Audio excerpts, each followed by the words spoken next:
നിർത്താനും മടക്കാനൊക്കെ ബുദ്ധിമുട്ടുള്ള ആൾക്കാരുണ്ടാവില്ലേ. അപ്പൊ അതൊക്കെ മാറി കിട്ടാൻ വേണ്ടി എല്ലാ ദിവസവും രാവിലെ എഴുന്നേറ്റ് ഇങ്ങനെ ചെയ്യാം. അപ്പൊ ഇത് കഴിഞ്ഞിട്ട് നമ്മൾ മുകളിലേക്ക് കൈ മുകളിലേക്ക് ഇങ്ങനെ ഉയർത്താം, പത്തി അതുപോലെ കൈയുടെ പത്തി താഴേക്ക് കൊണ്ടുപോകാം. ഇത് മുകളിലേക്ക് ഉയർത്താം, താഴേക്ക് കൊണ്ടുപോകാം. അതേപോലെ ആവർത്തിച്ച് 2 പ്രാവശ്യം ചെയ്യാം. ബുദ്ധിമുട്ടാവുന്നുണ്ടാവും ചെയ്യാൻ? മടങ്ങാൻ ബുദ്ധിമുട്ടുള്ള ആളാണോ? വേദനിക്കുണ്ടാവും ശരിക്കും അങ്ങനെ കൈ പിടിച്ച് വേദന. ഇങ്ങനെ നമ്മൾ മുകളിലേക്ക് താഴേക്ക് കൊണ്ടുപോകാം. ഇത്രയേ ഉള്ളൂ.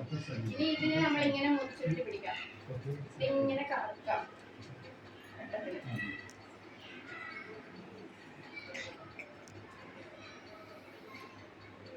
നമ്മൾ 5 പ്രാവശ്യം കറക്കി കഴിഞ്ഞിട്ട് തിരിച്ചതേപോലെ കറക്കാം. തിരിച്ചതുപോലെ ഘട്ടത്തിൽ കറക്കാം.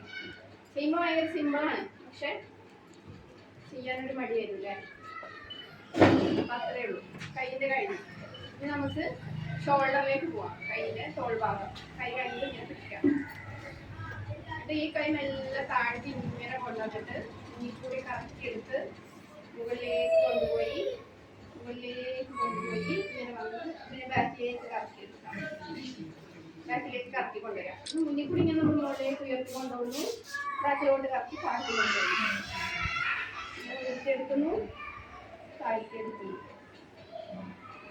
നമ്മൾ 5 പ്രാവശ്യം ആവർത്തിച്ച് ചെയ്യുക. 5 പ്രാവശ്യമായി. ഇനി നമ്മൾ എന്താ ചെയ്യുക? ഇതേപോലെ കൈ പിടിച്ചിട്ട് താഴ്ത്തിയിട്ട് ബാക്കിലൂടെ ഉയർത്തിയെടുക്കുക. എന്നിട്ട് മുന്നിലൂടെ താഴ്ത്തി കൊണ്ടുവരിക. ബാക്കിലൂടെ ഉയർത്തിയെടുക്കുക, മുന്നിലൂടെ താഴ്ത്തി കൊണ്ടുവരിക. ബാക്കിലൂടെ ഉയർത്തിയെടുക്കുക,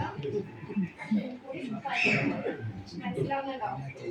നമ്മളിങ്ങനെ പിടിച്ച് പുറകോട്ട് ഇങ്ങനെ കൊണ്ടുപോയി മുന്നിലോട്ട് കൊണ്ടുവന്ന് താഴ്ത്തി കറക്കി പുറകോട്ട് കൊണ്ടുപോയി പൊക്കി മുന്നിലൂടെ കൊണ്ടുവന്ന് താഴ്ത്തി. മനസ്സിലായോ എല്ലാവർക്കും? അങ്ങനെ പിടിയിട്ടില്ലേ? ചെയ്യാനൊരു കൺഫ്യൂഷൻ ആകുന്നുണ്ട് ചെയ്യുന്ന സമയത്ത്.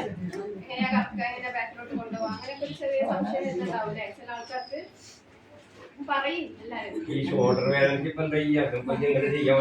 നല്ല വേദനയുള്ള ആൾക്കാർ ചെയ്യണ്ട, അല്ലാതെ കുഴപ്പമില്ലാത്ത ആൾക്കാരുണ്ടാവില്ലേ? അധികം ആൾക്കാരും